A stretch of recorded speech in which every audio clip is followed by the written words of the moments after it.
اپنے پیروں کے نیچے زمین کو دیکھو، خدا نے تمہارے لیے ایک چشمہ جاری کر دیا ہے۔ اے کاش اس سے پہلے میں مر گئی ہوتی۔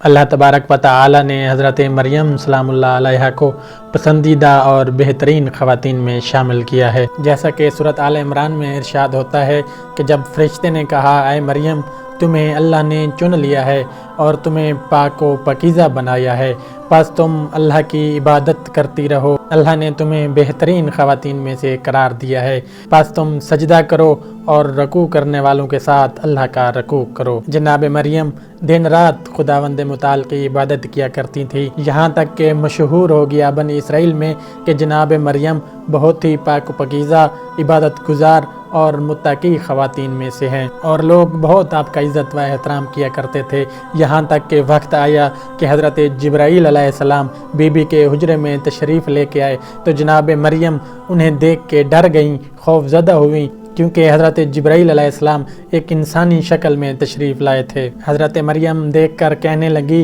اگر تو کوئی خدا ترس ہے تو میں تجھ سے رب رحمان کی پناہ مانگتی ہوں۔ حضرت جبرائیل علیہ السلام نے انہیں تسلی دیتے ہوئے پیغام الہی سے باخبر فرمایا اور فرمایا کہ میں ایک فرشتہ ہوں جو خدا کی جانب سے بھیجا گیا ہوں تاکہ میں تمہیں خدا کے حکم سے اولاد عطا کروں۔ جناب مریم سلام اللہ علیہا نے فرمایا بھلا میرے ہاں اولاد کیسے ہوگی، مجھے کسی آدمی نے چھوا تک نہیں اور میں کوئی گناہ گار تو ہوں نہیں۔ تو حضرت جبرائیل علیہ السلام نے فرمایا کہ یہ میرے رب کا وعدہ ہے، اس نے کہا ہے کہ یہ سب میرے لیے بہت آسان ہے اور یہ سب اس لیے کر رہے ہیں کہ ہم آپ کے بیٹے کو لوگوں کے لیے نشانی اور رحمت بنائیں گے، اور یہ سب ہو کر رہے گا۔ تو حضرت جبرائیل نے خداوند متعال کے حکم سے جناب مریم میں روح پھونک دی اور اس کے سبب بی بی حاملہ ہو گئیں، اور یہ خبر پورے بنی اسرائیل میں پھیل گئی، اور اس وجہ سے بہت سارے لوگوں نے حضرت زکریا کے گھر آنا جانا چھوڑ دیا، اور جناب مریم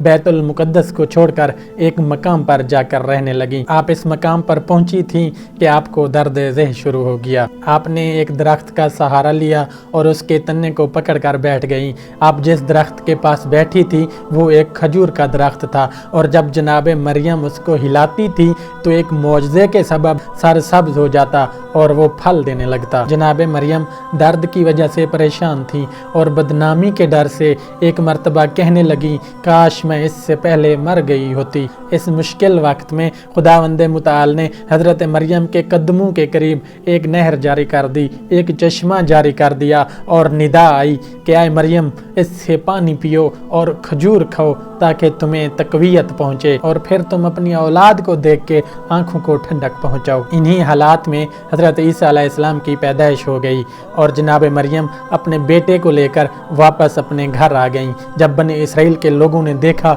تو وہ بہت غضبناک ہوئے اور بی بی پر الزام لگانے لگے، ہر طرف سے لوگ تانے دینے لگے، یہاں تک کہ حالات بہت تنگ کر دیے۔ حضرت مریم سلام اللہ علیہا نے اپنے بچے کی طرف اشارہ کیا کہ تم اس بچے سے پوچھو، تمہیں تمہارے سارے سوالوں کے جوابات مل جائیں گے۔ تو سب لوگ کہنے لگے کہ بھلا یہ دودھ پیتا بچہ ہمیں کیسے جواب دے گا؟ تو اس وقت حضرت عیسیٰ علیہ السلام نے بولنا شروع کیا کہ بے شک میں خدا کا بندہ ہوں اور میں تمہاری طرف نبی بنا کے بھیجا گیا ہوں، اور اللہ نے مجھے ایک کتاب عطا کی ہے اور میں آپ کے لیے بابرکت بن کے آیا ہوں۔ سلام ہو مجھ پر جس دن میں پیدا ہوا اور جس دن میں مر جاؤں گا اور جس دن میں زندہ کر کے اٹھایا جاؤں گا، اور میں جب تک زندہ ہوں اس خالق نے مجھے نماز اور زکوٰۃ کا حکم فرمایا ہے۔ بے شک میں مریم کا بیٹا ہوں، اور یہی سچی بات ہے کہ جس پر لوگ شک کرتے ہیں۔ یہ اللہ کی شان نہیں ہے کہ وہ کسی کو اپنا بیٹا بنائے، وہ اس سے تو بہت پاک و منزہ ہے۔ جب وہ اللہ